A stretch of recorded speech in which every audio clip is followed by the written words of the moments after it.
Welcome back, Better Agents. In today's video, we're talking about how to start an independent insurance agency from scratch. Today's video is brought to you by this can of red beans. If you're gonna start an independent agency from scratch, then you better get used to seeing cans just like this on your shelf for the first year. Of course, I'm just having a little bit of fun. Starting an independent agency is a lot of fun, but it's also a lot of work. It's a lot of sacrifice.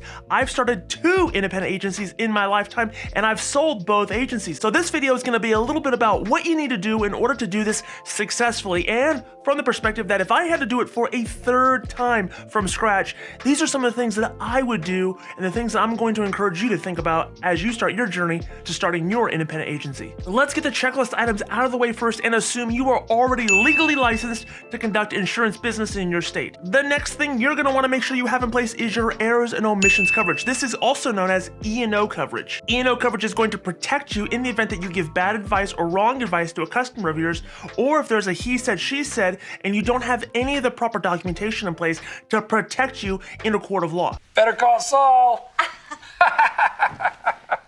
You're going to want to make sure you start off with a $1 million policy on your E&O coverage, and you can shop those rates by going to US E&O brokers. Look them up online. I'm going to put a link to their website down below. You're going to want to contact them. They are the insurance broker for insurance brokers. They're going to help shop the best rates for you for your E&O coverage. The next checklist item has to do with obtaining your carrier appointments. You have 2 different routes that you can go to when it comes to getting appointments with carriers. The first route is by going directly to the carrier, and this sounds great, and a lot of people choose to do this. You go direct to the carrier. There's no cluster, there's no network, there's no aggregator, there's no support. It's a one-on-one relationship between you and the carrier. They're going to place production requirements on you. You're going to be expected to produce. These are not easy to get. You're going to oftentimes need a referral from another agent in your territory to introduce you. This is a who do you know type game. If you can't obtain that and you happen to get a hold of a territory rep, you're going to need to be very persistent and very patient. They're not always looking to appoint people in your market. You better have a very solid business plan or a very compelling case on why they should appoint you. The easier route is to sign up with a network, cluster, or aggregator. There are hundreds of them, and I made a video talking about them right here. Clusters are going to provide you market access. They're going to give you the ability to write through them to the carriers that you want to work with. If you are just now thinking about this, you haven't crossed this off your list, you need to figure this part out now before you open your doors, because if you just wait until the doors open and then you're going to go get carriers, you're in for a rude awakening, because it might take you 2, 3, 6 months to get the logins and the carrier access that you're going to need to conduct business. Have this done before you open. The next thing you need to determine is your working environment. Are you going to be a work from home remote agency, or are you going to have a traditional agency in a brick and mortar location? In a post-COVID world, more agents are going remote. They're working from home. Here's the problem though. If that's something that you're wanting to do right off the bat, it's going to be harder for you to do it. It's not impossible, but it is more difficult, and you might want to consider getting a brick and mortar location to start. And the reason is you need to get approval from another governing body called LexisNexis. LexisNexis is going to be the deterrent that's going to be the approving body that says, yes, you are able to work with these carriers, you're able to write insurance business, you can do this, and we give you permission to do it. You can pull data, you can submit data. It's a pain in the butt, and LexisNexis is not easy to work with. And what you're going to find is their processes are very inconsistent. Here's an example. In order to get LexisNexis approval, you're going to have a physical location with locking doors, locking filing cabinets. Can you already see why in 2022 and beyond, working filing cabinets that lock is already going to be a problem? How many of you are working with paper files anyways? This is what we're talking about. It's nonsense. Our recommendation to you is to find a very, as small as you possibly can, office place where you can sign a lease. Your new office. How great is that, right? For a job well done. Workspaces where you are just leasing space doesn't work. You have to have a legitimate office where you have locking doors, signage, address, all of the above. That's the only way, that's the surefire way that you're gonna be able to get LexisNexis to approve you, but you're gonna wanna have that. Now, what you do after you get LexisNexis approval is totally on you, but you need to determine how you want your work environment to be. If you can go remote, then by all means go remote, but you're more than likely gonna have to have a physical location where you can transact business business, or at least have it as a shell for your agency. And the last item on my checklist before we get into the strategy discussion is you're gonna need 4 major types of software in your agency. You're gonna wanna have an agency management system. If you're doing personal lines quoting, you're gonna wanna have a comparative rater. You're gonna wanna have a CRM. And the last thing that you're gonna wanna need going forward in 2022 and beyond is you want a customer-facing engagement app. This is a mobile app, a customer portal, something where customers can engage with you and the carrier, where they can pull documents, they can submit requests, they can make payments, they can add other lines of business if they want to. This is gonna be the things that you're gonna need. You're gonna need stuff that's internal for the agency, and you're gonna need something that's external for your customers. For my personal recommendation on these items and the vendors that provide them, you can find those links to their websites in the description below. Check those out, get signed up with as many of them as you possibly can from day one so you can be ready to rock and roll and start your independent agency on the right foot. Now, if I was starting an independent agency from scratch for the 3rd time, here are some things that I would do differently in order to have the most amount of success. The first thing that I would do is I would determine what lanes I want to swim in when it comes to my ideal customers.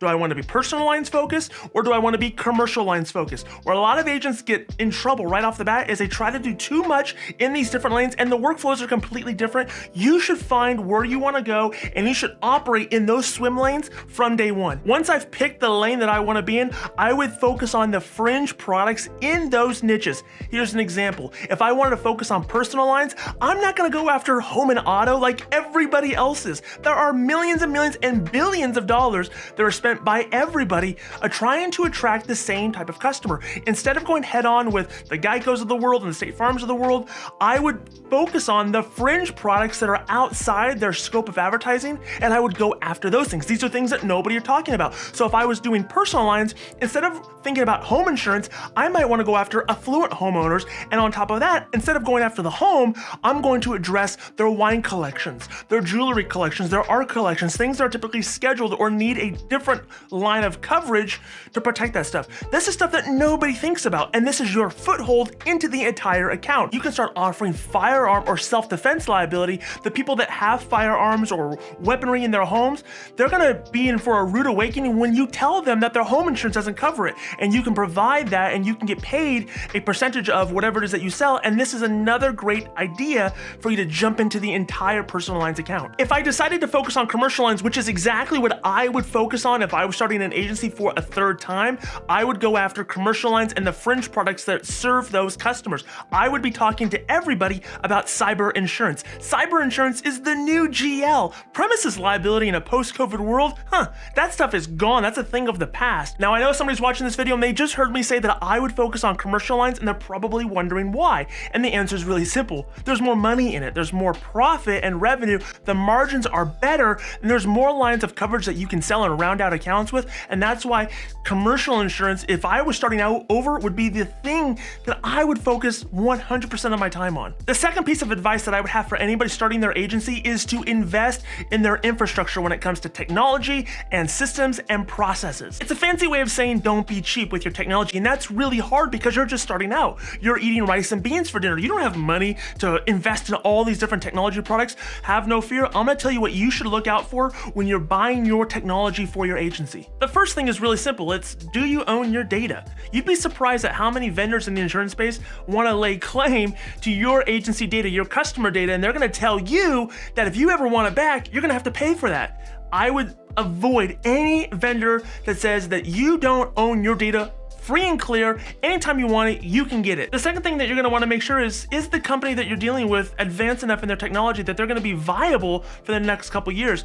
You'd be surprised at how many companies in the insurance software space aren't even on the cloud. It's ridiculous. It's 1997 for some of these companies. You're gonna wanna make sure that you're dealing with tech companies that are way more advanced. They operate like it's the year 2022 and beyond, and they're not making you operate on some archaic server, or they tell you that you can't even use Google Chrome or any of this nonsense that these tech companies have in the insurance space. It's backwards. You might as well be on DOS.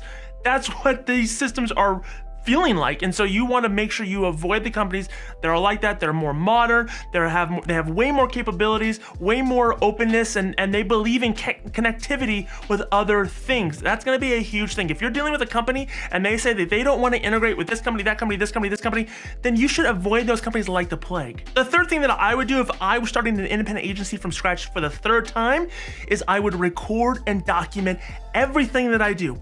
Every policy that I sell, every service endorsement that I process, every payment that I receive, every note in my agency management system, I would document and record everything. And the reason is because one day, you're gonna wanna hire somebody, and you don't wanna spend all of your time having to train those people on the same questions, the same things that are gonna pull you out of the things that you need to do in your agency. Record everything. You can use a product like Loom Video that is a Chrome extension that is just recording. It doesn't have to be a polished video. It doesn't have to be nice. You don't need, neon signs or anything like that. You just need a webcam that's gonna cost you about $100 and a microphone that's gonna cost you about $100. You're $200 in. You're gonna want to record all the things that you're doing, all the important things, everything from how do you sell insurance, how do you talk to people, the objections that you're overcoming on a sales call, all of this stuff. You're gonna want to record it. Then the next thing you're want to do is you're gonna want to create an unlisted YouTube video on a page so nobody else can find the video, and you're gonna want to upload all these things. You're gonna want to segment them for sales,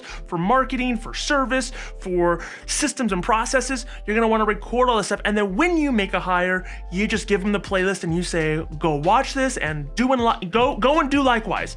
That's your message to them. You don't want to spend hours having to retrain people on this stuff. So record all the stuff that you're doing and make it really simple and replicatable for whoever is coming in after you to take this stuff off of your plate. Now, the fourth thing that I would do if I was starting an independent agency from scratch today is I would delegate all of my inbound marketing. And this is tough because I love inbound marketing. It's what I do. It's my passion. But if I was running an agency today, I would delegate it to somebody else, and I would spend no time setting up marketing or trying to generate leads or drive traffic or none of that stuff. That is the work of somebody else who can sit at the top of the funnel and has the time and the patience to do all that. I would spend all of my time at the bottom of the funnel, talking with people, doing proposals, selling insurance, building relationships, doing outbound marketing, going to places, shaking hands, kissing babies. This is what my time needs to be spent on, not on trying to set up campaigns, optimize, write copy, all of that stuff. I would pay somebody to do all of that, to do all the email marketing, all the Facebook ads, all the Google ads, all the LinkedIn ads,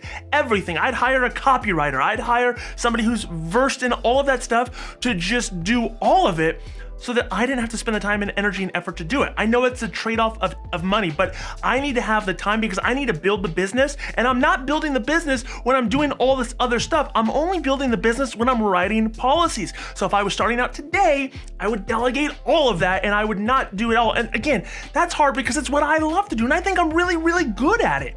But it's not the best use of my time. And it doesn't matter if it's marketing, it doesn't matter if it's anything else. If you love it and you think you're the best at it, that it doesn't matter. You need to spend your time in the very beginning talking with customers, selling insurance, writing policies, putting premium on the books, and cashing commission checks. That's what your time needs to be spent on, nothing else. Now, the fifth piece of advice that I would tell anybody starting an independent agency from scratch today, and advice that I would take myself if I had to do this again, is no matter where I pegged on the calendar of when I needed to hire somebody, I would move that date up 3 to 6 months. You're gonna wanna make sure you hire much, much, much sooner than you ever think you're going to need to. And this is a mistake, a big mistake that a lot of agency owners do when they're first starting out, and even people that are established today, is they wait until there's an emergency. They wait until they're burnt out. They wait until they're at their wit's end and they think, I gotta hire somebody. You don't wanna operate like that. That is not healthy. You don't wanna be sitting there spinning all these plates and then going, okay, I need to hire somebody quick. You need to do that well in advance. If you can do it from day one, do it day one. It doesn't matter what you need to do or what deals you need to strike. You need to have a team with you because your job is spent building the business.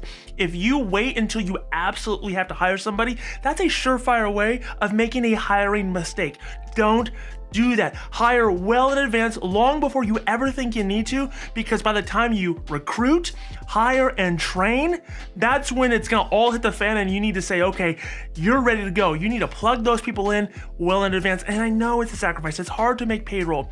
You need to do whatever it is that you need to do. My first year on the job opening an agency, for the very first time, I worked as a process server at night. I worked in the agency all day long, and then afterwards I went to drug-infested towns and I delivered court summons to people that were out of their mind on LSD and meth. It's what you had to do. It's what I had to do. I invested everything back into the agency. I want to encourage you that no matter where you're at in the process of starting your independent agency, I know that it's hard, I know that it's difficult, but it can also be incredibly rewarding and fulfilling.